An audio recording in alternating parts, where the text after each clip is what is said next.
Good day everyone, I am Sergeant M. Carcasa, and for this tutorial video, I will be going to tackle about alternating series test. So the learning objectives is at the end of the lesson, students should be able to use alternating series test to determine whether a series converges or diverges. So now, what is alternating series test?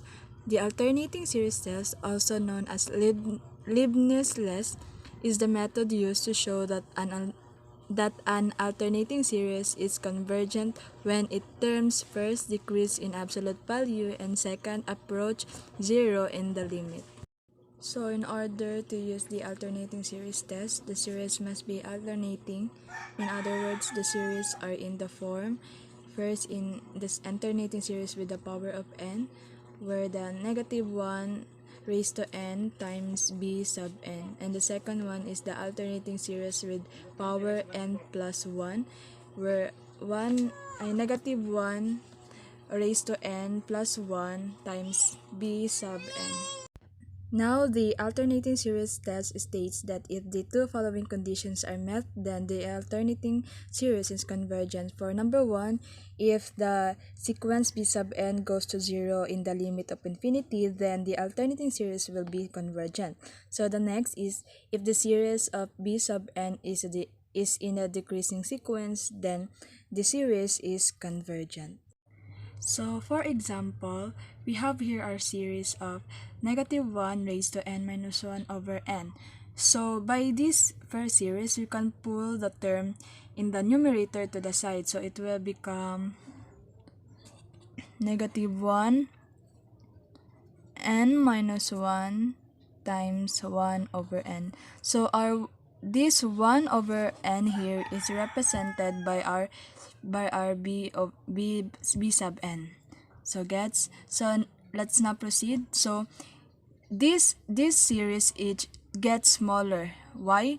So if we continue this one, it will become 1 minus 1 over 2 plus 1 over 3 minus 1 over 4, and so on, goes in the limit of the infinity. So since we know that into the infinity, the 1 over n will goes to 0. So both criteria are met, and it indeed a convergence. Why it is convergent? So this is convergent. Why? Because di ba first natong dapat ang limit nato para matawag siya convergent is dapat magkuan siya ikanang maggamay siya, no. Dapat magkuan siya kanang each term get smaller, dili siya magdako para mahimo siyang convergent. And then dapat ang iyahang zero is dapat iyahang sequence iyang sequence goes to 0 in the limit of infinity. So since equals mo ni siya sa 0, so it is convergent. So for our next example, we have here negative 1 raised to n times 3n minus 1 over 2n minus 1. So as you can see, we have a larger multiple of n on top. Nga naman, because of dako ato ang numerator. Diba? Mas dako si 3 kaysa kay 2. So, dako ato numerator.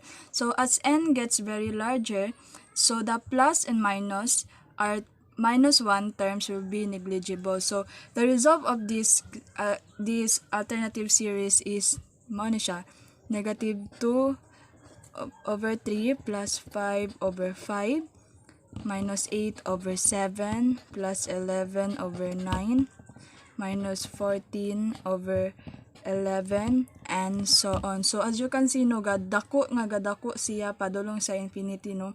So and we will just have a numerator getting increasingly larger than the denominator. So mas dako ang numerator sa denominator, no. So diba kung ay siya matawag og convergent if the numerator is gamay kaysa kang denominator, pero dinhi kay mas dako man si numerator sa kay denominator, so it means that this series is divergent. So wala niya na-meet ang kanang kuan, wala niya na-meet si convergent no, kay iya ang numerator is gadako bitaw. So in this case, it means that this series is divergent. So ana ra siya guys. So pag ayaran ka nang para mabalaan nimo siya convergent ba siya or divergent is imo i-remember tong nga condition no. Dapat ka nang kuan, each term gets smaller no. Dapat mas gamay si numerator kaysa kan denominator. Dapat dili dako si numerator kaysa kan denominator. And then dapat kuan, the sequence of b sub n goes to 0 in the limit of infinity. Dapat mo kuan siya, mo equal gyud siya sa 0. So that's it. Thank you.